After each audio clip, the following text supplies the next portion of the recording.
The Bong টাইমসে আপনাদের সবাইকে স্বাগত।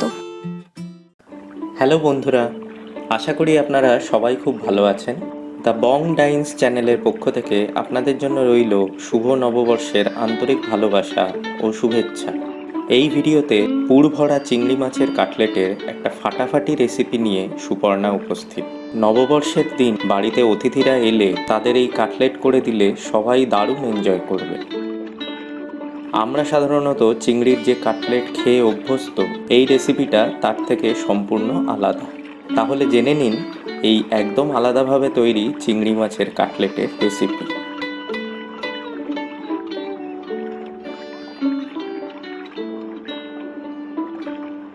চিংড়ির কাটলেট বানাতে গলদা চিংড়িগুলো ভালোভাবে কেটে ধুয়ে নিন।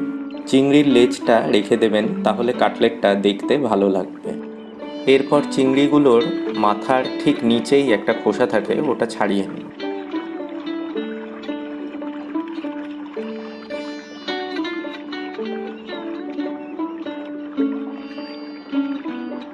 আর লেজের ওপরের একটা খোসা ছেড়ে তার উপরের খোসাটাও ছাড়ান।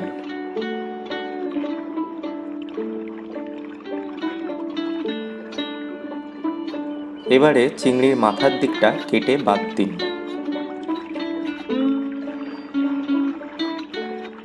মাথা বাদ দিয়ে চিংড়ির দেহের পিঠের দিক থেকে ছুরি দিয়ে আস্তে আস্তে চিড়ে দিতে থাকুন। খুব সাবধানে করতে হবে যাতে চিংড়িটা দুই ভাগ না হয়ে যায়। চিড়ে দেওয়ার সময় ছুরি দিয়ে এই রকম বইয়ের মতন করে চিংড়িটা খুলে দিতে থাকবেন। চিড়ে নেওয়া হলে ছুরি দিয়ে চিংড়িটা সাবধানে থুপে নিন। এর ফলে চিংড়ি মাছগুলো আরও সমান হয়ে যাবে। চিংড়ি মাছগুলোর দুই দিকই ভালো করে থুপে নিতে হবে।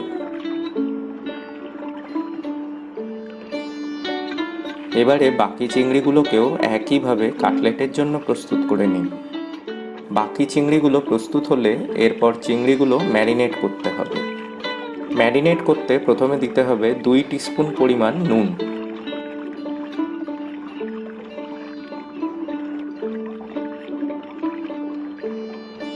এরপর একটা গোটা পাতিলেবুর রস দিয়ে দেবেন।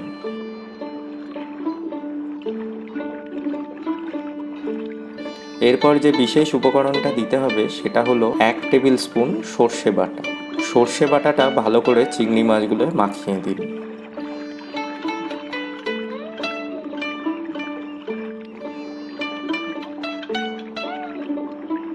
সর্ষে বাটা মাখানোর পরে আর মাখিয়ে নেবেন মোট 2 টেবিল স্পুন আদা রসুন বাটা।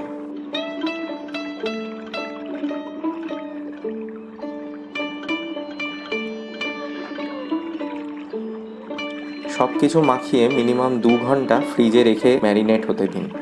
যত বেশি সময় রাখতে পারবেন ততই ভালো। এরপর কাটলেটের পুরটা তৈরি করতে হবে। পুর বানানোর প্রধান উপকরণ হলো 100 গ্রাম কুচো চিংড়ি। কুচো চিংড়িগুলোকে পরিষ্কার করে নিয়ে 1 টিস্পুন নুন, 1 টিস্পুন হলুদ আর 1 টিস্পুন লঙ্কার গুঁড়ো মাখিয়ে রাখুন। কুচো চিংড়িগুলোকে একটা ব্লেন্ডার মেশিনে নিয়ে কুচো চিংড়ির কিমা বা পেস্ট বানিয়ে নিন। ব্লেন্ডারে খুব সুন্দরভাবে কুচো চিংড়ির পেস্ট বানানো হয়ে গেলে সেটা দিয়ে এবারে পুর বানাতে হবে। কুচো চিংড়ি দিয়ে পুর বানাতে কড়াইতে 2 টেবিল স্পুন ভেজিটেবল অয়েল নিয়ে নিন। তার সাথে 1 টিস্পুন ঘি গরম হতে দিন।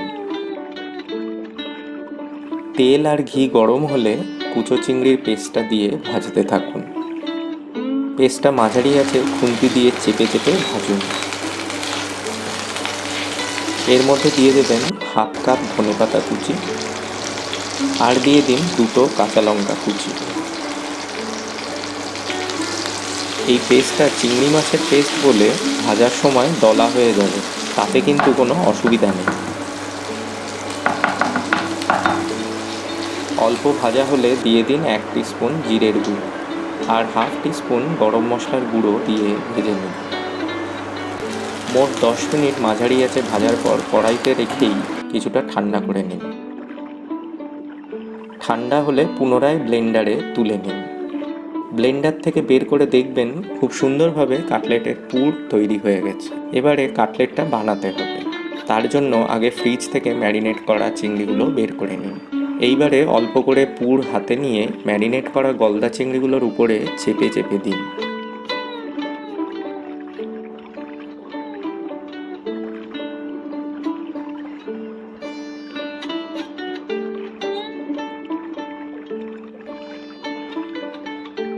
এরপর একটা পাত্রে দুটো ডিমকে ফেটিয়ে ডিমের গোলা বানিয়ে রাখুন।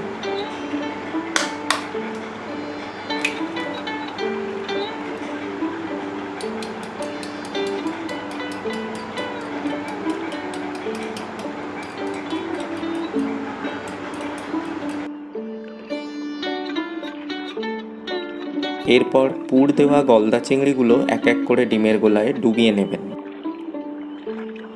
এরপর ডিমের গোলা থেকে সোজা ব্রেড ক্রাম্বের মধ্যে দিয়ে দিন। ভালো করে ব্রেড ক্রাম্ব দিয়ে ঢেকে দিন।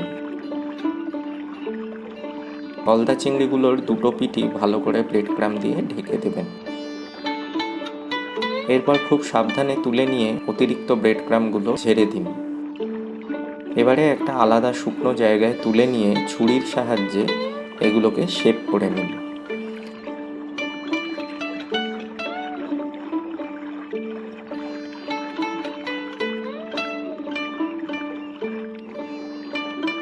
ছুরির সাহায্যে একদম পারফেক্ট কাটলেটের শেপ এসে গেলে এগুলোকে পুনরায় ফ্রিজে ঘন্টাখানেকের জন্য সেট হতে রেখে দিন। এইভাবে ডিপ ফ্রিজে 7 থেকে 10 দিন খুব সহজেই রেখে দিয়ে যখন প্রয়োজন তখন এই কাটলেট ভেজে নিতে পারেন।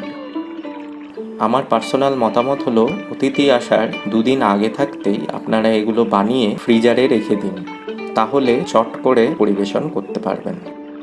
এরপর যখন ইচ্ছা ফ্রিজার থেকে বের করে যে কোনো ভেজিটেবল অয়েলে গরম গরম চিংড়ি মাছের কাটলেট ভেজে নেবেন।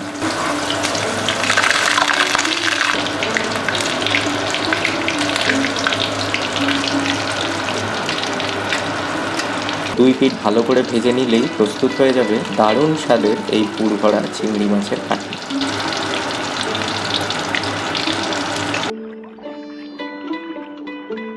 আশা করি এই চিংড়ি মাছের কাটলেট দিয়ে আপনাদের নববর্ষের আড্ডা আরও জমে উঠুক। আর তার সাথে নববর্ষের ছোট্ট উপহার স্বরূপ ভিডিওটি লাইক করে ও চ্যানেলটি সাবস্ক্রাইব করে রাখবেন। আজ তবে এখানেই শেষ করছি। সবাইকে আরও একবার জানাই বাংলা শুভ নববর্ষ 1429। নমস্কার।